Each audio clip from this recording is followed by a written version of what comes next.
বিপ্লবকে এটাও জানেন না ইতিহাস? ফেরাউন বিপ্লব। আপনাদেরকে নিবন্ধন বাতিল, দল বাতিল, দল নিষিদ্ধ সব কিছু করে দেখা গেল সে এই দেশে শেষ পর্যন্ত মাত্র 4 দিনে বিপ্লব ঘটিয়ে দিলেন তরুণ প্রজন্ম, নাকি বলেন? ডুবলোকে ফেরাউনের অংশ।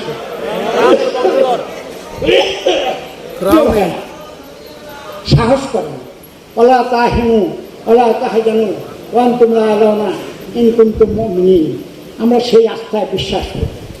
আমি বলেছিলাম দিনের পরিপূর্ণ দায়িত্ব পালন করতে হবে। তাহলে দিন সম্পর্কে জানতে হবে, জানতে হলে পড়তে হবে। দিন মানতে হলে দিনকে জানতে হবে, জানতে হলে পড়তে হবে। পড়ার জন্য জামাত ইসলামী একটা সিলেবাস দিয়েছে। এটা কি জানেন আপনারা? সিলেবাসের সবুজ বইটা কার কার কাছে আছে? ভিতরে যারা আছেন আছে, জোগাড় করে নেবেন। এই মোল্লা সাহেব, এনাদের এখন অনেকের কাছে নাই ওই বই, পাঠ্যসূচি পৌঁছে দিতে হবে। সেখানে লেখা আছে আজকে আপনাদেরকে ওনারা অগ্রসর কর্মী, রোপণ প্রার্থী হয়ে যাবে রোপণ, এমন বলে আনছে।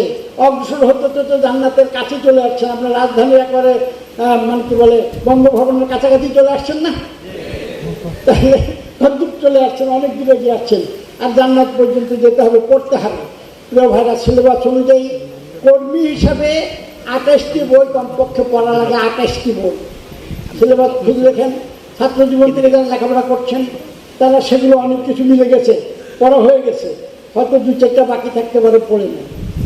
এরপরে সিলেবাসে যারা রোপণ হবেন তাদেরকে 10টা বিষয়ের উপরে সিলেবাস দেওয়া আছে। কোরআনের উপরে কিছু, হাদিসের উপরে কিছু, ফিকহের উপরে কিছু, ঈমান আকীদার উপরে কিছু, এভাবে পারিবারিক এবং সামাজিক সম্পর্কের উপর কিছু, সিরাত ইতিহাসের উপরে কিছু, এইভাবে 10টি বিষয়ের উপরে তাদেরকে বিষয়ভিত্তিক পড়া দেওয়া হয়েছে। সেই বইগুলো জোগাড় করতে হবে। অনেক ভাই আছেন, হ্যাঁ আপনি তো কোরআন পড়েন, কিন্তু সিলেবাস ভিত্তিক পড়তে গেলে দেখা যাবে কোরআনে যারা এভাব, এইচএসসি এবং আলিম, তাদের জন্য আমাদের সেই 74টা সূরা আছে। 114টা সূরার মধ্যে 74টা সূরাই রোপণ হবার সিলেবাসের ভিতরে।